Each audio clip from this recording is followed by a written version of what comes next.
Es además vocero de la bancada, ¿no es cierto? Sí, justamente mañana tenemos nuestro cuarto taller de vocero de congresistas electos del Frente Amplio, ¿no? Que estamos ¿Y hay un vocero alterno o no? Sí, Marisa Glave, ¿no? Marisa Glave. Así Los es. dos son de Tierra y Libertad. Sí, pero fuimos electos por los 20 digo, congresistas, como, sí. dato. Bueno, además, que de los 20, ¿cuántos son de Tierra y Libertad? 10. 10. Y los otros 10 son algunos... 2 de Sembrar, 2 de la Coordinadora Nacional Progresista, uno del Partido Socialista, Alberto Quintanilla en Puno, Manuel Damer, ¿no? Que tiene su propio colectivo político, y los demás de movimientos locales y regionales, ¿no? ¿Y cómo toman las decisiones al interior del Frente Amplio? O, digamos, ¿hay decisiones que conciernen al Frente nada más y la bancada toma sus propias decisiones aparte? ¿O la organización política también decide lo que va a hacer la bancada? Tiene mando sobre la bancada, quiero decir. No, hay una comunicación permanente, ¿no? Porque bueno, para eso comenzar, lo doy por contado, claro. Para comenzar está la comisión de programa, que es la que directamente tiene que ver con los temas que están relacionados con la agenda parlamentaria que vamos a plantear, ¿no? Relacionado con temas, por ejemplo, laborales, anticorrupción, inseguridad ciudadana, temas ambientales. Entonces hay una coordinación muy estrecha con la comisión de programa y también con la Comisión Política Nacional, ¿no? Y por tanto, dirigentes de la Comisión Política Nacional, como Verónica Mendoza, ¿no? Y otros de la Coordinación Política Nacional participan también de algunas de las reuniones de la bancada, ¿no? Pero la decisión de lo que ocurre con la bancada la toma la bancada misma. Sí, siempre en coordinación y además en las líneas directrices que ha marcado la Comisión Política Nacional, ¿no? Ayer estaba en otro de los programas que tenemos aquí en Canal N, en Marisa Glave, y ahí fue cuando escuchamos lo que acabamos de escuchar de nuevo de boca del presidente electo Pedro Pablo Kuczynski, donde convoca a los trabajadores de Doderran a hacer una marcha hacia el Congreso para persuadirlo de que extienda el plazo que acabaría normalmente el 27 de agosto para las operaciones de esa empresa. ¿Qué impresión tiene usted de ese recurso, de que recurra a una marcha para solicitar? Solicitar es un verbo un poco elegante para lo que hace una marcha, ¿no? Para demandar, digamos. Me causó 3 reacciones, digamos, sí, ¿no? La primera de ellas es que no sabía si estaba ante Pedro Pablo Kuczynski presidente o Pedro Pablo Kuczynski a un candidato, ¿no? Parecía más bien lo último. Así es, o sea, en principio porque las decisiones en torno a lo que ocurre en Daerran, ciertamente tienen los límites que estableció la ley del Congreso, pero por otro lado pues tiene una iniciativa potente en un gobierno presidencialista de lo que decida como presidente. Entonces un presidente marchando contra el Congreso no era precisamente la primera reacción que provoca de esperar de un presidente, ¿no? La segunda, una preocupación que esas declaraciones estaban acompañadas de posibles postores que podrían hacerse cargo de Daerran, ¿no? Concretamente inversionistas norteamericanos y chinos que estaban además en la escena, ¿no? Ajá. Y entonces la segunda cuestión es, este gobierno tenía esos posibles postores que, en cierto modo, al estar el presidente que está buscando una solución y un tipo de postores, porque deberían haber otros, ¿verdad? Garantiza la transparencia de la solución financiera que pudiera encontrarse al problema de Daerran, o era el lobismo en toda su dimensión y además públicamente. Esa era la segunda reacción, ¿no? Y la tercera es, no nos olvidemos que en el CIADI existe una demanda de la empresa Daerran contra el Estado peruano por trato discriminatorio, ¿no? Y es una demanda de 800 millones de dólares contra el Estado peruano en el CIADI, y ese tema no está resuelto. Y entonces, si la idea de marchar al Congreso para conseguir una ley, ¿no? Para entregársela a estos financieros creo que la ley que quiere norteamericanos es la que levante el límite. Claro, pero estaban en esta reunión los financistas norteamericanos y chinos, ¿no? Y entonces fácilmente podría darle un argumento a Daerran, que está demandando al Estado peruano, de decir que hay un trato discriminatorio contra ellos para favorecer. ¿Por qué asisten a esta especie de meeting? Claro, porque son los interesados. Puede asistir quien le plazca, ¿no? No, pero además hay el anuncio explícito del presidente de que hay capitales norteamericanos y chinos interesados en la refinería.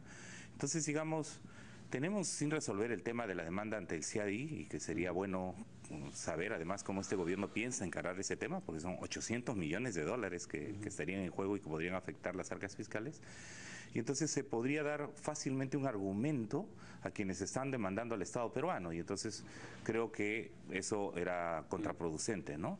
Y más bien la pregunta de fondo, que no quedaba respondida en este meeting o en la respuesta que se le quiere dar a la justa demanda de los trabajadores de querer tener su derecho al trabajo garantizado, es cómo resolver el tema del derecho a los trabajadores con el tema de una empresa que a todas luces, de manera comprobada, ha generado tanto daño ambiental a la gente. Trabajadores con arsénico, con plomo, niños con arsénico y plomo en la sangre. Está pidiendo ¿no? más tiempo para solucionar todo eso, se supone. Claro, ¿no? que ese es el tema de fondo, ¿no? Sí. O sea, cómo resolver el tema de la inversión y el derecho al trabajo con el tema de la cautela de los derechos a la salud de esa población, ¿no? Que es el tema de fondo, ¿no? Permítame sacarle un momento de los temas ambientales, porque esto también tiene un filo ambiental, y salir de una curiosidad. Ustedes todavía no están sentados en el Congreso, pero hay un problema político que ustedes están viendo que se produce delante de sus ojos, que es todo lo que está ocurriendo a partir de la denuncia del Ministerio de Defensa a los periodistas de Panorama y la alegada falta de haber, o delito en realidad, de haber dado a conocer información secreta. ¿Qué impresión tiene brevemente de ese caso? Y si ustedes hubieran estado sentados ahí, ¿habrían firmado la carta, el pedido de censura al ministro? No, para comenzar, el tema nos preocupa mucho porque expresa que hay un lugar por donde se colan información de seguridad, ¿no? Que sabemos que los informes de esta comisión están bajo reserva por seguridad nacional. Entonces, la primera preocupación es qué mecanismos hay para que ese tipo de comisiones no terminen siendo una coladera, ¿no? Y esa es responsabilidad, en realidad, de la comisión, ¿no? Porque debemos estar siendo el hazmerreír de nuestros países vecinos. ¿A la sesión conjunta de la Comisión de Inteligencia y Defensa cuyo contenido se filtró? Claro, se filtró. O sea, sí. ¿Cómo temas de alta seguridad y de bajo ese nivel de clasificación se filtran? O sea, eso, como decía, debe ser... pues. Bueno, Lourdes Alcorta ha acusado directamente al ministro de haber sido él el que lo filtró, ¿no? Pero bueno, claro, esto... necesita pruebas más que una foto que ella dice que está tomada con la misma cámara. Sí, ahí la pregunta que hay que hacerse es cómo se reservan esos secretos de Estado, ¿no? Ahora, segundo problema.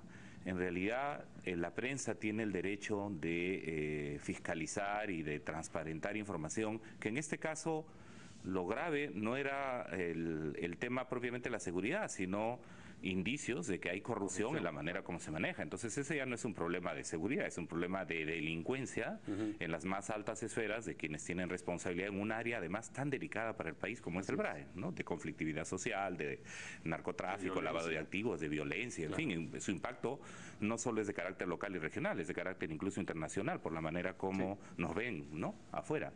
Y entonces yo creo que era perfectamente, es perfectamente cautelable el derecho de la prensa de denunciar los temas que tienen que ver con corrupción, porque esos son delitos. Los delitos de corrupción no son materia de seguridad del Estado.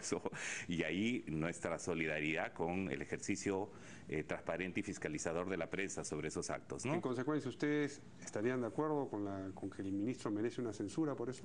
A estas alturas, vencidos los plazos, además de la posibilidad de una convocatoria, Están discutiendo eso, porque ya han corrido la firma, la moción de censura está presentada, y ahora lo que se discute es cómo se hace para que en los 21 días que quedan de aquí a que se instale el próximo Congreso pueda o no tener lugar la sesión. Yo tendría cuidado con gestos que se empujan demagógicamente a última hora por una razón. El Ministerio Público debe intervenir para saber si ha habido responsabilidad y de quiénes, y de qué magnitud, y sancionarlas, ¿no?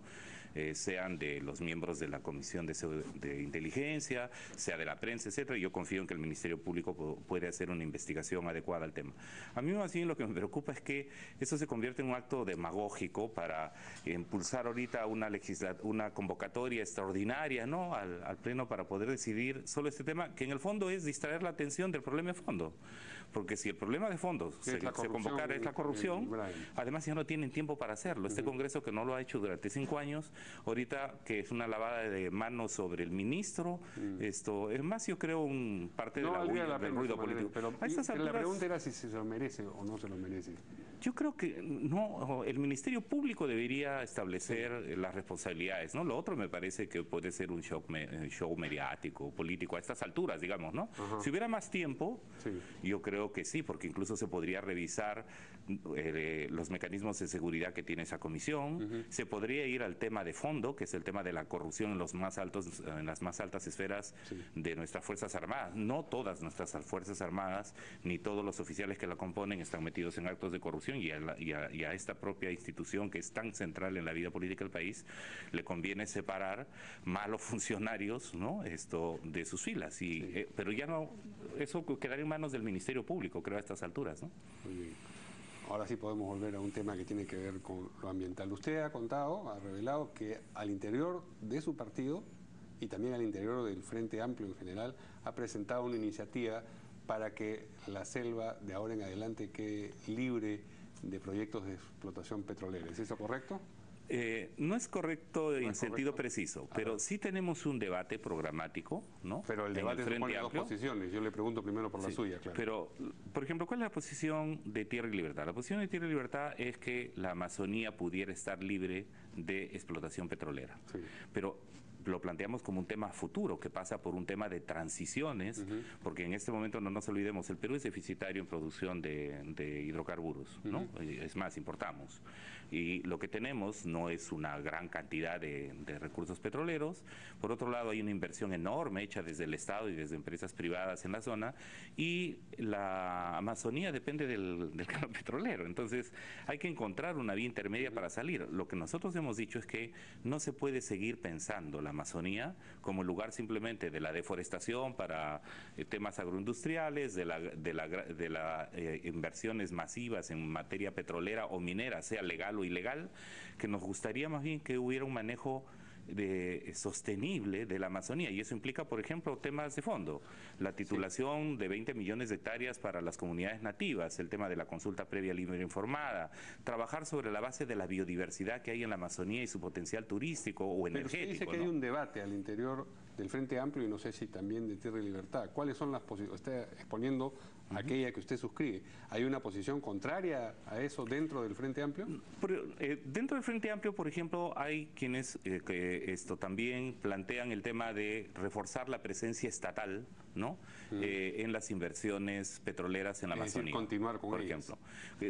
Por ejemplo, ¿no? Sí, claro. Desde una perspectiva más ecologista y además de reconocimiento de los derechos territoriales de los pueblos amazónicos, y además de cara al gravísimo problema del cambio climático y de los convenios que viene suscribiendo el Perú en materia de reducción de emisión de CO2, nos parece que intensificar el modelo de explotación petrolera en la Amazonía no es el más adecuado, ni contribuye a resolver los problemas del cambio climático, ni además no contribuye al tema del uso sustentable de la Amazonía y el respeto de los derechos de los pueblos indígenas. De hecho, cuando ocurren estos derrames petroleros, que lo han hecho empresas privadas y también estatales, Pluspetrol está multada es una empresa privada. La diferencia es que cuando se multa una empresa privada, el dinero sale de la empresa privada. Cuando se multa una empresa pública, es el dinero que sale de un bolsillo del Estado y pasa al otro bolsillo del Estado. Aunque en ambos casos tenemos un Estado muchas veces indolente frente a estos temas. O sea,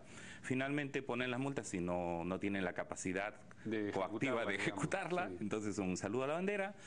Declaran en emergencia, como ha pasado en las 4 cuencas de Iquitos, comunidades enteras y ríos amazónicos y cochas, y esa actuación en la emergencia no tiene los recursos financieros suficientes, no apunta a resolver el tema de fondo. Por ejemplo, la OEFA ha planteado un conjunto de recomendaciones sobre la falta de mantenimiento del oleoducto, por ejemplo, que es un problema gravísimo, ¿no? Y que ha estado en manos de responsables responsabilidades concretas que en este caso conducen al tema de Petroperú, ¿no? Y entonces nosotros sí creemos, y ese es un tema, por ejemplo, en el que tenemos unidad de criterio en el Frente Amplio, de que debería haber eficiencia, ¿no? Y una responsabilidad ambiental con mayor responsabilidad todavía siendo una empresa estatal, ¿no? Y este debate interno que tienen, digamos, es un debate destinado a resolverse antes de las próximas elecciones, o quieren resolverlo para plantear algún tipo de legislación en el Congreso en el corto plazo. No, en general, digamos, esto es un debate que en principio enriquece la posibilidad de pensar el rol de la Amazonía en el desarrollo del país, ¿no? Debate, y en segundo lugar, efectivamente, nosotros quisiéramos que se traduzca en algunas medidas concretas. Por ejemplo, nosotros estamos por el tema de la titulación de 20 millones de hectáreas para las comunidades nativas amazónicas. Y sobre eso vamos a insistir, porque cuando hablamos muchas veces de la tramitología que empantana avances para las inversiones, nadie se acuerda que tenemos una enorme tramitología para darles títulos de propiedad a las comunidades nativas amazónicas. O, por ejemplo, ¿cuál es el rol que le queremos asignar a la Amazonía en el cambio de nuestra matriz energética o de un modelo de desarrollo realmente sustentable basado en justicia ecológica, justicia social, integración del país, aseguramiento del futuro para las generaciones que vienen después y de las responsabilidades que el Perú tiene en la reducción de emisiones del cambio climático? No somos nosotros un país grandemente emisor, pero efectivamente la economía de los hidrocarburos nos han conducido a la crisis global que tenemos ahora, que llamamos cambio climático. Insisto, entonces, ese debate se traducirá en iniciativas legislativas en el tiempo, de decir, bueno, tenemos que resolver esto de aquí a 28 de julio para ver qué cosas sacamos adelante, o digamos es un... No, es un debate que además yo creo que es muy rico y complejo al interior del propio Frente Amplio, porque por ejemplo, simultáneamente quienes pensamos al interior así... de Tierra y Libertad no. Ahí la posición es unánime. No, es que Tierra y Libertad no nos olvidemos que tiene una identidad claramente ecologista, ¿no? Sí, bueno, entonces tendrán distintos puntos de vista las distintas personas. No, pero sobre los temas, por ejemplo, de una Amazonía libre de petróleo, o libre de deforestación, o un replanteamiento incluso del convenio energético Perú-Brasil sobre el tema de las grandes represas en Amazonía, en Tierra y Libertad tenemos clara la idea. Sí, en el Frente Amplio lo que nos une además no solamente es este debate rico que es bueno para el país, sino que además nos une, por ejemplo, la posibilidad real que tenemos ahorita. Tenemos empresas estatales y privadas operando en la extracción de petróleo en la Amazonía. La gran pregunta para nosotros es, ¿deben hacerlo bien? Y entonces estamos en contra de que se debilite el OEFA, por ejemplo, estamos en contra o estamos preocupados porque se está voceando que al Ministerio del Ambiente podría ir la señora Fiorella Molinelli, por ejemplo, que es la responsable de permitir que el OEFA no tenga capacidad coactiva para poner multas a las empresas y alienta las malas prácticas ambientales de las empresas. ¿Coincide con su preocupación de que muchos empresarios se integren en el gabinete? Coincide con nuestra preocupación, no que todo empresario integre el gabinete, por el contrario, nosotros pensamos solamente que, por ejemplo, los de la pequeña empresa, sí he leído sus nosotros pensamos que, por ejemplo, empresarios del sector turismo, de pequeñas y medianas empresas, o de sectores de exportaciones no tradicionales. ¿Y por qué no pueden venir de las exportaciones tradicionales? Es decir, ¿qué virus tienen los empresarios que provienen de ese sector que no podrían integrar al gabinete? No, a nosotros lo que nos preocupa es lo que Francisco Durán, en un tema que yo, Mario, creo que sería muy importante que la prensa invitara a Francisco Durán para que la población conociera. El problema que nos preocupa de eso son los mecanismos de puertas giratorias o del Estado capturado por los lobbies.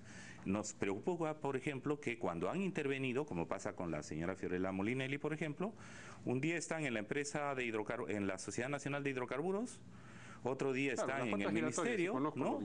Haciendo leyes para las empresas a las que sirven y pasan de uno y otro lado. Entonces, eso nos preocupa. Entonces, ¿cuáles son los sectores que se han beneficiado de eso? Las AFPs, los bancos, las grandes mineras, las petroleras, las grandes pesqueras. Que favorezcan al pequeño empresario, sería también una puerta giratoria, más chiquita, pero gira igual. Lo que pasa es que se pueden introducir controles y equilibrios de poder. O sea, ese es el tema, porque el tema no es que ningún empresario pueda formar parte de la gestión que no ministerial. Importa tampoco la dimensión de la empresa a la que ha estado dedicada, porque si no... Importa más bien el carácter de la empresa de la que se proviene. Por ejemplo, si viene de un gremio monopólico, ¿no? Nos preocupa seriamente. Parte de la libertad de mercado es... Bueno, si hay un monopolio, no hay un gremio, ¿no? El gremio supone la agremiación de gente que proviene de distintas Pero, por ejemplo, si hay un monopolio que está empresarialmente actuando, nosotros decimos, cuidado, por ejemplo, no nos gustaría que esté allí, por el contrario, nosotros estamos a favor de leyes antimonopólicas. Si hay sectores empresariales que han estado en el Estado, un día han estado de este lado del mostrador y el otro día de este otro lado, y van a continuar, nos preocupa seriamente. Preferiríamos que, por ejemplo, empresarios del sector turismo, empresarios del sector de exportaciones no tradicionales o de pequeñas y medianas empresas, y con una clara agenda que identifique cuáles son los conflictos de intereses que hay. En realidad, la dinamización de la economía del país pasa porque otros sectores económicos que han sido excluidos puedan tener un rol más protagónico, incluido por ejemplo, los pequeños pesqueros. ¿Es integrar el gabinete? Digamos, sí, puede ser. Ya están representados algunos en el Congreso, ¿no? Es curioso que, digamos, las características que uno desee para una persona que integre el gabinete es el sector productivo del que proviene, en cambio, en lugar de si tiene las virtudes para ser la persona que se va a desempeñar con el conocimiento técnico. No, es que el tema previo para nosotros que requiere ser ministro de Estado. Claro, digamos, pero ¿no? El tema previo para nosotros es qué es lo que ha estado fallando y que nos ha llevado al tema del frenazo económico y nos ha llevado a los niveles de conflictividad social. No olvidemos que este gobierno está dejando más de 200 conflictos. La mayor parte, más del 70%, son conflictos socioambientales. Sí. Tendríamos que tener una gestión pública que se preocupe en principio de una lucha frontal contra la corrupción, de la regulación de los lobbies, de diversificar la economía. Nos preocupa que además haya una sensibilidad social en la cual la economía esté al servicio efectivamente de la solución de los grandes problemas sociales que tenemos en el país. Y la verdad es que si vienen del sector de banca, de AFPs, de gran pesca, de gran agroindustria, de grandes mineras, hemos encontrado, no, es que han mostrado no tenerla. O sea, si uno tiene, por ejemplo, que el presidente de la Sociedad Nacional de Minería dice públicamente que es una estupidez la ley de consulta previa, llevarlo al ministerio efectivamente sería muy grave para el país. Si uno tiene una reacción tanto de un sector académico y técnico de analistas económicos como de la ciudadanía sobre el rol que han jugado las AFPs, colocar a un gerente de AFPs en el Ministerio de Economía, bueno, o sea, este gobierno lo que necesita es aires nuevos en materia de reformas sociales profundas. Esto merece un debate también y una entrevista que gire específicamente sobre ese tema. Le agradezco mucho su presencia aquí al congresista electo Marco Arana y lo vamos a invitar a los otros programas que tenemos para seguir conversando sobre esta materia. Muchas gracias. Muchas gracias, Mario. Vamos a los titulares y regresamos.